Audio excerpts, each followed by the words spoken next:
जय सिया राम। जय श्री राम। जय गुरु जी।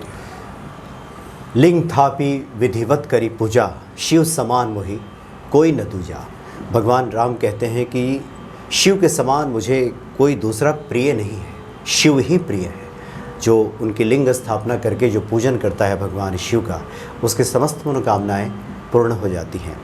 पिछले कड़ी में आप लोगों ने चर्चा सुनी थी कि किस प्रकार से भगवान शिव की आराधना करके और साथ में माता पार्वती की आराधना करके, वो भी राशि के अनुसार, आप अपने जीवन को सफल बना सकते हैं। ये सब बातें आज पुनः आगे की कड़ी में बात करने जा रहे हैं। ज्योतिषाचार्य मुकेश नारंग जी, स्वागत है आपका। जय सिया राम। जय श्री राम। तो आपने पिछले कड़ी में बहुत महत्वपूर्ण जानकारी दी थी और छठी राशि कन्या तक की बात हुई थी जी। बाद के जो जातक हैं वो भी जानना चाहते हैं कि वो कैसे भगवान शिव को प्रसन्न करें, उनके बारे में क्या बता रहे हैं? देखिए, बिल्कुल मैं सहमत हूँ। किसी भी प्रकार से आपको किसी ज्योतिर्लिंग के बारे में कुछ जानना हो या कुछ संशय हो या मन के अंदर कुछ ऐसे भाव हो, तो आप मेरे से उसकी जानकारी ले सकते हैं। अब मैं आपको एक छोटी सी एक एग्जांपल देता हूँ। मैं एक मंदिर से जुड़ा हुआ हूँ। वहाँ पर हमारे जो सीनियर पर्सन हैं, उन्होंने बोला कि जब मैं इस मंदिर से जुड़ा आज से करीबन 14-15 साल पहले, तो मैं इसके अंदर आता था तो देखता था लोग बड़े बड़े अच्छे व्यापारी आ रहे हैं, बहुत रिच आ रहे हैं और अच्छी अच्छी गाड़ियों से आ रहे हैं। अच्छा। क्या था, मैं भी सोचता था कि मेरे को भी कोई भगवान की कृपा होगी, मेरे को भी एक अटैची पैसों से भरी मिल जाएगी। तो देखो, कर्म तो करना पड़ेगा। अपना जो भी काम कर रहे हैं कर्म करना पड़ेगा। और इसके साथ आप साल में एक बारी ज्योतिर्लिंग के दर्शन करिए, 2 बारी करिए और साथ में किसी को कराते हैं जो जरूरतमंद को करते हैं, तो भगवान शिव की कृपा विशेष होगी।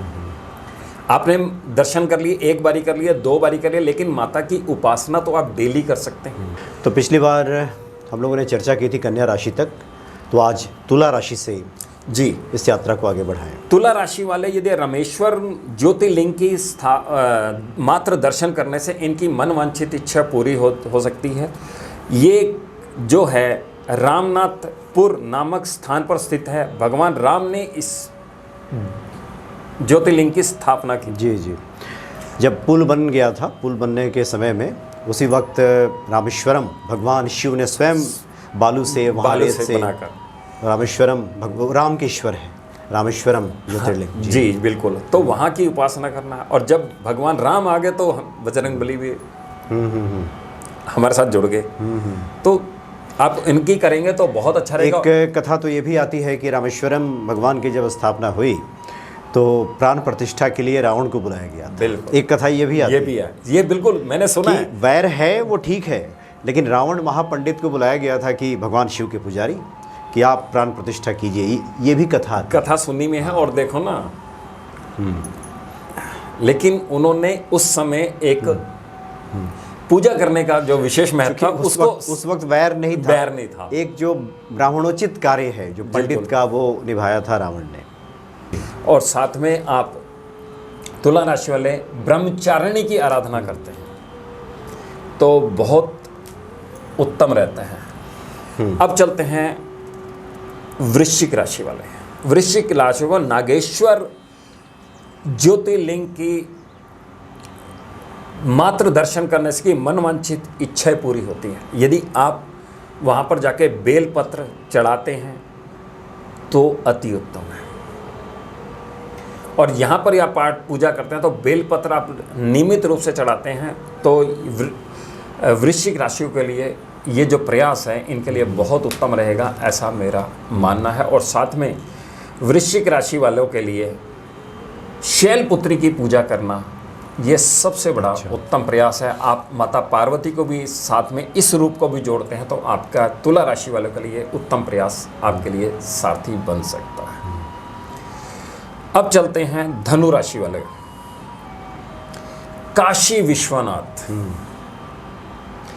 ज्योतिर्लिंग की मात्र दर्शन करने से और वहां पर यदि आपको दूध चढ़ाने का यदि सौभाग्य हो, अभिषेक कर रहे हैं तो वहां पर आपकी मन वांछित इच्छाएं पूरी होने की संभावना जरूर पूरी होगी। और साथ में माता पार्वती की आराधना की करते हैं तो बहुत अच्छा रहता है। और एक चीज़ का ध्यान रखिएगा कि माता के रूप अलग अलग हो सकते हैं, लेकिन माता एक ही है। आपको यदि नहीं ध्यान रहता तो आप माता पार्वती को बोलें, माँ शेरावाली को कर सकते हैं, शैलपुत्री को कर सकते हैं, ब्रह्मचारिणी को कर सकते हैं। तो आप किसी भी प्रकार से पूजा करते हैं तो वो स्वीकार शिव और माता पार्वती को जरूर स्वीकार होगी। काशी विश्वनाथ का ये भी सुना है कि यदि शनि की साढ़े सती चल रही हो तो काशी विश्वनाथ का आप मात्र दर्शन करने से ये भी सुना है। तो प्रयास है, कर देखिएगा, बहुत अच्छा रहता है। अब चलते हैं मकर राशि वाले, त्रिंगेश्वर ज्योतिर्लिंग। इनकी मात्र पूजा करने से, ये नासिक में स्थित है और यहाँ पर यदि आप इनके अभिषेक करने के गुड़ और गंगा जल से अभिषेक करते हैं तो इनके अभिषेक करने से और मात्र दर्शन करने से मनवांछित इच्छाएं जरूर पूरी होती हैं। और साथ में काली माता की आराधना करना, तो ये प्रयास आपके लिए जरूर सारथी बन सकता है। यानी त्र्यंबकेश्वर जो भगवान नासिक में है। नासिक में है, तो ये प्रयास आप करके चलेंगे तो बहुत अच्छा रहेगा। और साथ में या आपके घर के आसपास कोई मंदिर है तो आप वहाँ का भाव बना के चलिए तो बहुत उत्तम रहेगा। और साथ में कुंभ राशि वाले केदारनाथ ज्योतिर्लिंग की मात्र दर्शन करने से, पंचामृत से यदि उनको अभिषेक करते हैं और साथ में कमल के फूल और धतूरा चढ़ाते हैं तो मन वांछित इच्छा पूरी होने की संभावना जरूर बनती है। और साथ में ये भी लोग माता काली की आराधना करते हैं और सिद्धदात्री की या पूजा करते हैं तो ये आपके जो प्रयास हैं आपके लिए जरूर सारथी बनेंगे। तो ये करने से ही, मात्र दर्शन करने से या उनकी एक फोटो स्वरूप को ही आप अपने स्थान पे स्थापित करते हैं और वहाँ पे पूजा करते हैं तो बहुत अच्छा रहेगा। और साथ में अब अंतिम राशि है मीन। मीन राशि वाले कुशमेश्वर महाराष्ट्र में है, तो ये इनके पूजा करने से बहुत उत्तम प्रयास है। और साथ में दूध के अंदर केसर मिलाकर इनका अभिषेक करते हैं और साथ में माँ कमला की आराधना या माँ सिद्धदात्री की पूजा करते हैं तो ये बहुत उत्तम प्रयास है। तो ये प्रयास जो कहे गए हैं ये आपके लिए, आपकी भावना और आपके जो आप पूजा करते हैं उसके अंदर जो रूटीन में पूजा कर रहे हैं उसके साथ इनको भी जोड़ सकते हैं तो आपकी मनवांछित इच्छाएं पूरी होने की संभावना जरूर बनती है। अच्छा, और एक चीज़ और बता दूं, थोड़ा सा ये भी होता है यदि इनकी फ़ोटो यदि दिशाओं के हिसाब से जोड़ते हैं, ये भी है। आप ज़्यादातर मंदिर पूरब या उत्तर में बनाते हैं या फिर ईशान कोण में बनाते हैं, वहाँ भी स्थापित कर सकते हैं या फोटो के रूप में भी इसको स्थापित कर सकते हैं। ये भाव है। तो इसीलिए आपने बहुत महत्वपूर्ण जानकारी दी है कि जो 12 राशि के लोग हैं, राशि के अनुसार किस प्रकार से ज्योतिर्लिंगों का दर्शन करके, माता रानी की आराधना करके जीवन को सफल बना सकते हैं।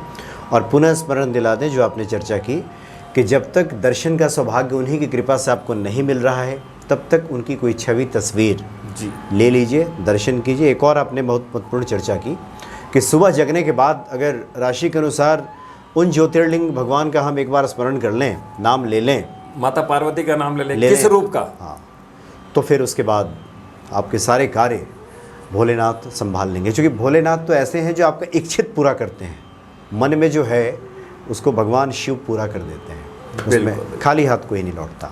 बहुत बहुत धन्यवाद आपका। जय श्री राम। जय श्री राम।